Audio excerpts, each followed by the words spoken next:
Good afternoon, everyone. We're just going to jump into it. I don't think I have to say anything else. So we're here to talk about, We're here to talk about Black land, hands in the soil, resilience, democracy, a history of freedom, a history of regenerative practice. We're here to talk about liberated freedom zones. We're going to talk about feeding people who need the food and the access. We're going to talk about, Karen, what are we going to talk about? We're going to talk about Black land, y'all. And first of all, I'm proud to be a woman up here, a Black woman up here, a Black woman farmer up here, because let's talk about history. It's the women that have been out there really doing the work when it comes to agriculture. So I just want to give a big up to our Black ancestors, women ancestors. And I want to talk about land and how precious land and also being a farmer. Right now, we are in New York State. And if you look at the census, out of 55,000 white farmers, there's only 164 Black farmers. And so right off the bat, we're talking about the inequities that we're already seeing now, even in the 21st century in New York State. And if you look around other states within these United States, the amount of Black farmers and Black land continues to diminish right now as we're talking. So the question I pose is like, what we gonna do about it? What are we gonna do about it? Because I always say that I'm still waiting for my 40 acres and a mule. And and to look at that in terms of what if we did have that 40 acres and a mule, like what would the world look like? What would wealth and power among Black people look like? So I'm here to talk about Black land.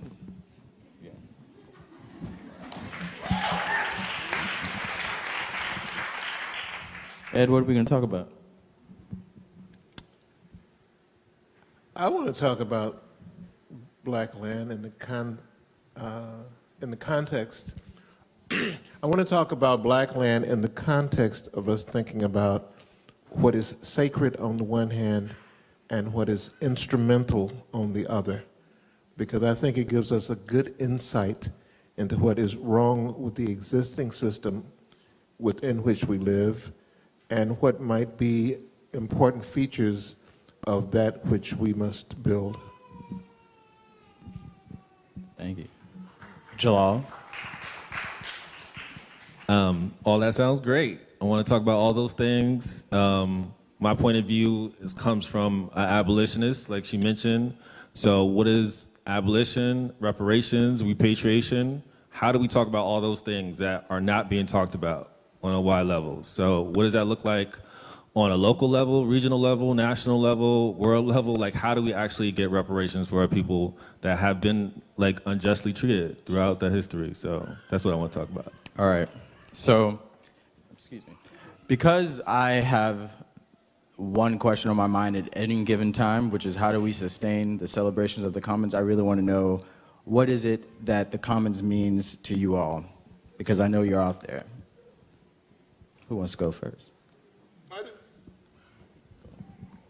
One of the things you're all going to notice, I'm very shy. I think that the Commons is a really important concept that has been, like a lot of other important concepts, it's been abused by academia. And I say that because at some points when you look up the word commons, some of the first things that pop up are the tragedy of the commons. And the commons have only been tragic since the effort has been made to destroy them. Because prior to that, it was the way we lived for hundreds of thousands of years. I think it's really important to realize that this earth that we live on, and we're talking about land, which is this earth concept, once belonged to us all by virtue of the fact that none of us made it, none of us had a claim on it, none of us were going to pick it up and take it home with us, and it was something that we shared together. And in our sharing of it, we blended our human labor with the land And from it, we have produced a social product, which is everything else. So all there is the earth, the land, human labor that is capable of working it, and the product of human labor on the earth and the land, which takes a number of different forms. One of the forms that it takes is capital, but I will assure you that is not the only form that it takes. Other forms that it takes is infrastructure, it's systems. There are all kinds of things that are the product of human labor on the land. And that land was common. It was common to us all until some brilliant, or should we say sick, person came up with the idea of enclosing it, of claiming it, of laying claim to this land.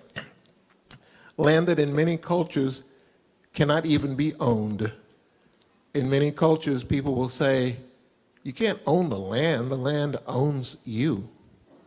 And yet there were those who felt that land ownership was a natural thing to exist, and that land ownership confers to the owner the right to lay claim to all of the surplus production of that land, which is an incredible claim to make, given that that surplus production has to come from many hands, and yet it goes to the one owner who lays claim to this land that was once common.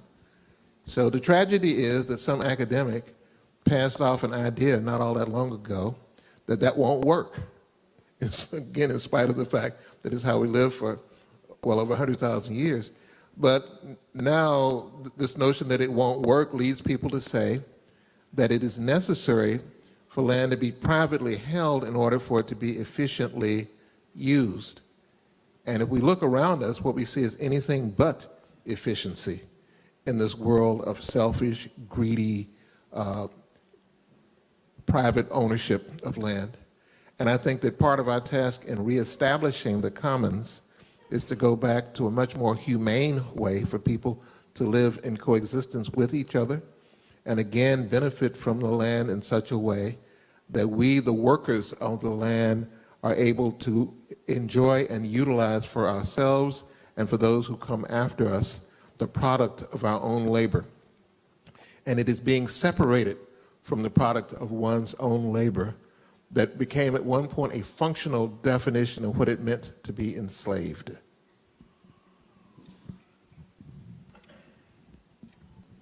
Yeah, that's deep.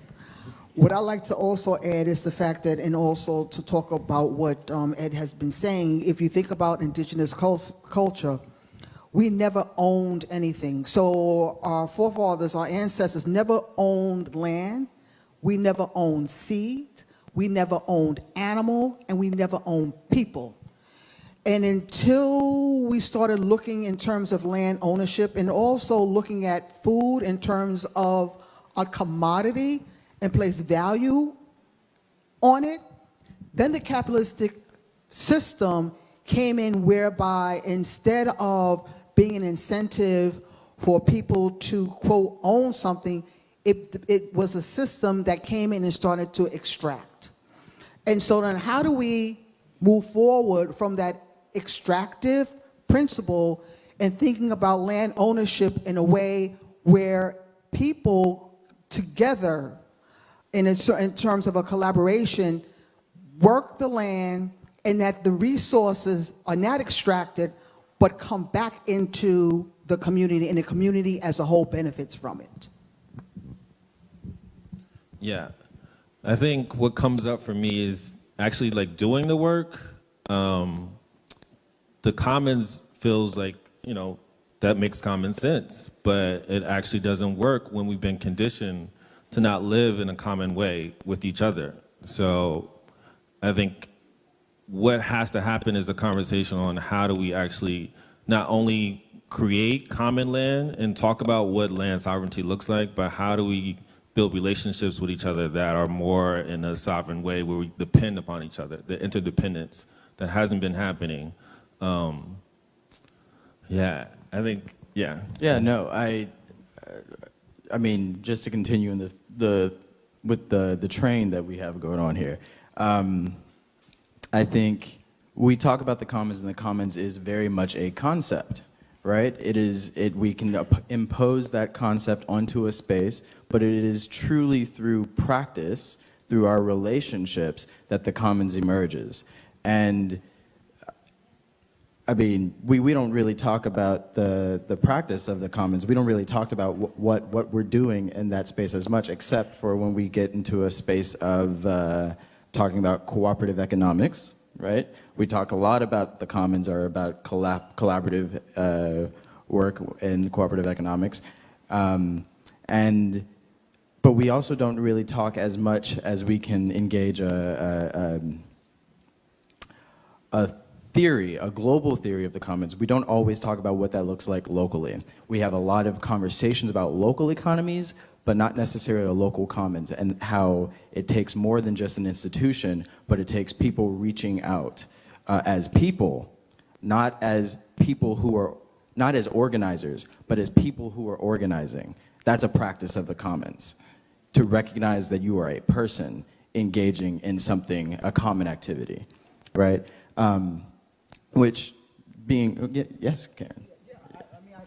I totally agree. I think, we sit on this panel, and there are a lot of people out there that really understand the concept of the commons and concept of food and land in general. But I think what needs to be done is really just sort of a strong educational piece, because people have been blinded for so long in working in terms of it's for me, I need to own this. And so what we have to do is really start tearing down those barriers and reframing on how we work together and really educating people. For me, it's like starting in terms of community organizing, really sitting down with people and starting to educate on what that means to work collaboratively, what that means to share, what that means to be able to think about what wealth looks like.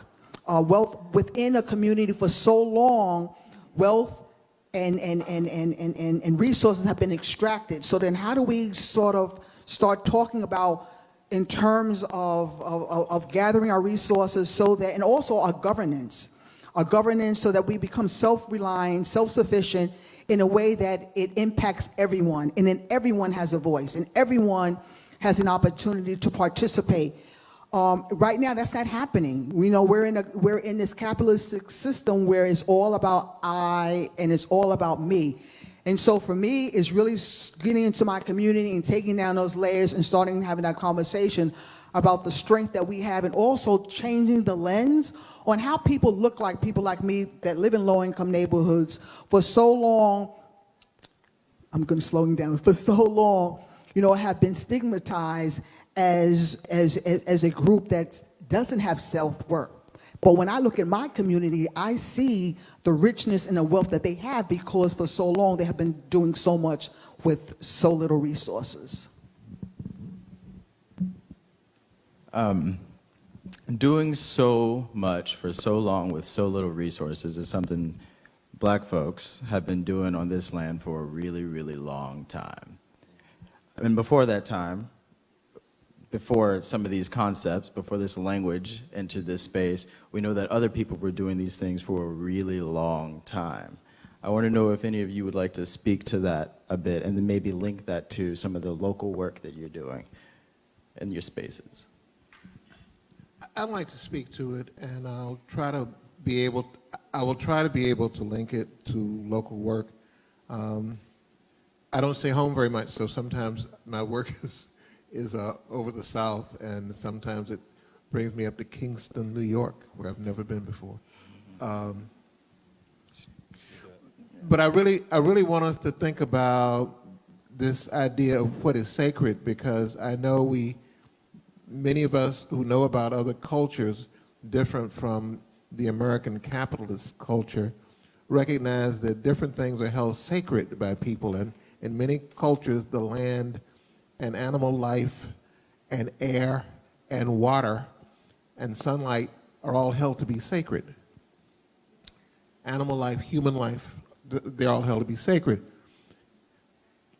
To me, it's really, really important that you know the difference between what is sacred and what is instrumental.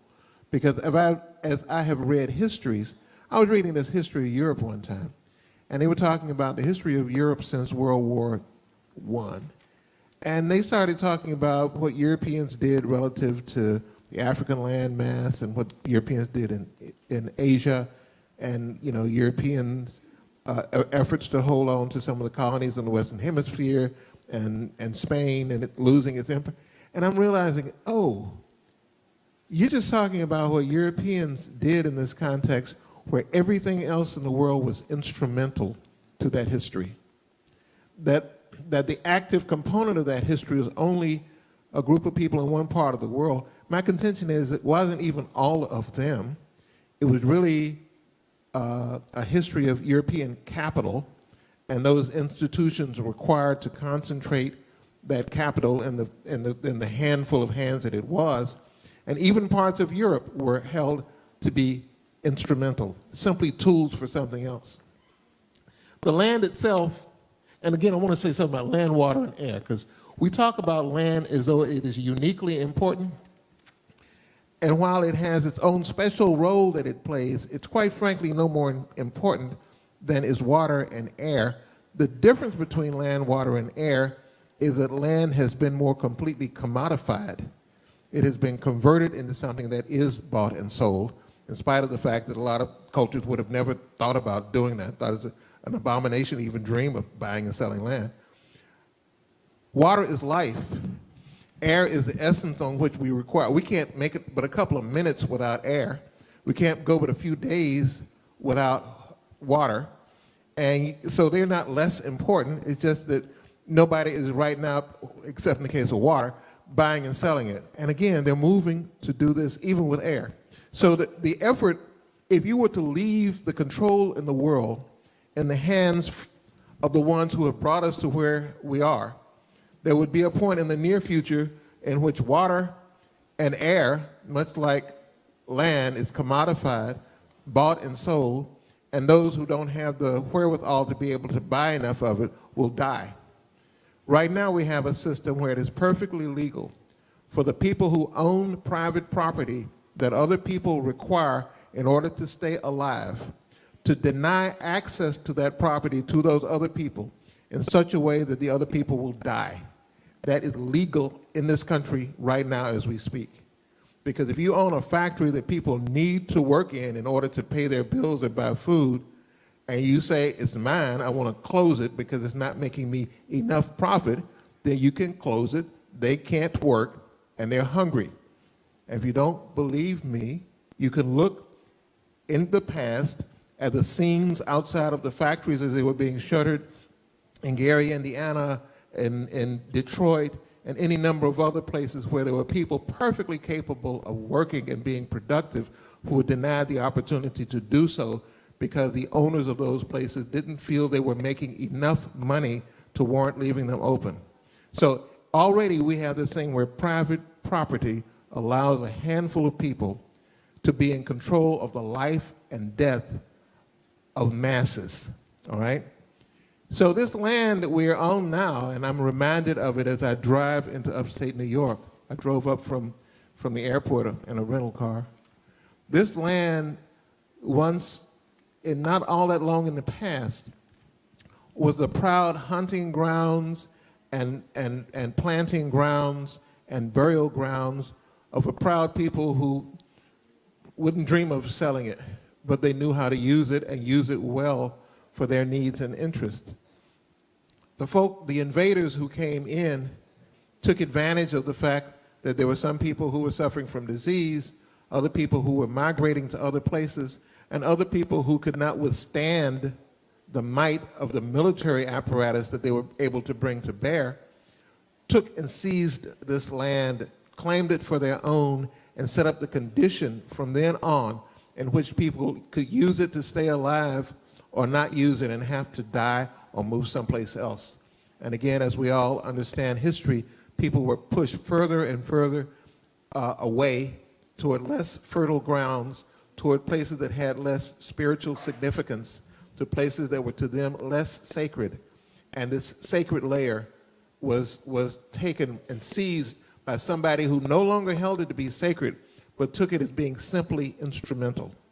So in our system now, people hold as sacred capital, the constant expansion of profits, the existence of free markets, all of these things are held as being sacred. That's why market fundamentalists, capitalists, all of them hold those things to be sacred. And what is instrumental? Human life itself. And you can use it up if you need to in order to preserve that which is sacred. That's what's wrong with capitalism. So I was in a discussion with somebody the other day, and they were saying something about black capitalism. I go, if you put a color in front of it, does it not still invert the relationship between that which is sacred and that which is instrumental? So somebody was telling me about, well, think about how bad racialized capitalism is. And I go, if you talk about it, is there some good kind of capitalism that isn't racialized, that doesn't invert the relationship between that which is sacred and that which is instrumental? So this land was stolen from some people. It remains in the hands of the thieves. And we have, if we are to spend our time and effort making right what has been historically unjust, we will find ways to correct that, not to return it to a different private ownership, but recreate those common ownership forms that existed before and are the basis, again, of a humane world. And I hope that sort of answered the question, probably. I'm satisfied. Okay. Yeah. So I just want to sort of relate to the work that, I'm trying to do here in a lot of urban areas, because as I do my travel, there's so many urban areas that have land. And so for me, it's always having the discussion about the importance of land, especially amongst young black and brown brothers and sisters whose parents were originally from the South, came north, and left the land. And so having that conversation about the importance of land, going back to the land, how for so long we have been distant from the land, and as a result, we've lost ourselves. And so really having this conversation about young people, because I'm 65 years of age, and so my job as Mama Karen is to really instill to young people the importance of land, how land is part of their legacy, how land is part of who they are, how farming is part of who we are as agrarian people, and understand that we as black people came here enslaved not because of unskilled labor, but the fact that we came here because we were skilled in agriculture. And once that narrative is spoken to young kids, all of a sudden it's like, wait a second, for so long, I have been brainwashed. For so long, I have been taught to go away from the land instead of to go towards the land. And for me personally, it's like putting my hands in the soil. I immediately felt that connection. And so what I try to do is to encourage young people to go back to the land, to encourage young people to have this conversation, how important land matters. As you said, land matters, especially within the black communities, and how it's part of who we are. I would just add on to the importance of working with young people. I feel like when I'm working with young people, I try to make sure we have those heroes and uplifting our freedom fighters. And so we haven't really talked about that. A lot of people know there's freedom fighters like Harriet Tubman, she was freeing slaves or enslaved Africans, but they don't know that she was using the land to actually lead our people to liberation, to freedom. And so when we make that connection for young people, it's actually tangible. Our way to get free was to learn how to live off the land. Harriet Tubman knew how to farm. She was an herbalist. She knew how to heal people from land.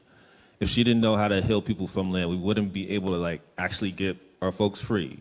So talking to young people about those connections between those historic examples, we know about George Washington Carver, and Who sang to his plants. who was singing to his Who plants. treated them with a sacred respect. He sang to his plants. But just the whole fact of Tuskegee and that example of how he's the godfather of urban or organic agriculture, and knowing who he is, and knowing Tuskegee wasn't just an institution that they came out of anywhere. They built the bricks to build Tuskegee. So like when you talk about like the self-determination of like, we're not just gonna like do farming and like create our own way, we're gonna actually build our own bricks to build this institution that we need. And so those examples, Fannie Lou Hamer, example of like cooperative economics, not just, talking about civil rights, but actually having cooperative economics. But I think there's also like conversations that have been hard for me to figure out around like, we know that reparations need to happen. And I think a lot of us love Bernie Sanders, right? We love Bernie, but Bernie was hard to talk about reparations. And so we talk about all these other things. As was Obama. Obama was hard. He couldn't really talk about reparations. He couldn't talk about like what it would look like. People talk about like what you were saying before about like capital. I think it's not just about like capital, right? It's not just about giving black people a check. It's more about like how do we get Tuskegee back? How do we get to the place where we can actually build the bricks to build the institution? So those skills, like having a place that we can like do those hard skills where we can actually be self-determined and not just get a check. And so what is it land grants? Is it, the land trust? What is the thing that reparations could look like where it's not just a check where it's gonna go outside of our community? Because I don't know if y'all watch Netflix, that Killer Mike episode where he talks about how like he tried to buy black just for like 3 days and couldn't do it. Do y'all know Killer Mike? He was trying to buy black for 3 days and couldn't do it. And he was talking about how, in Asian Chinatown that their dollar can like stay in the community for 26 days. For black people, it's 6 hours. So I think reparations need to look like not just giving a check, but how do we make sure we are building our institutions in a way that can like stay in our community for more than 6 hours, Yeah. There are two kinds of checks. When you think about money, on the one hand, there's the money that goes into consumption, and what we would do when we get it is we would spend it. And somebody who has businesses and stuff would take that as business revenues, try to get whatever profit they could off of the fact that somebody spent some money. There's another kind of money that goes into development. It's different from the money we spend and consume. It's the money that we use to build up our own infrastructure, our own educational system, our own things that make life better, our own access to clean water and clean air in the future, our own way to get from place to place. And those things that we do for development, they are, again, in a commodity economy like the one we live in, paid for with money, but it's a different kind of money. So I would never want to talk about reparations couldn't be money. I just don't think it should be the kind of money that we would get as a check to spend, the kind that we would consume.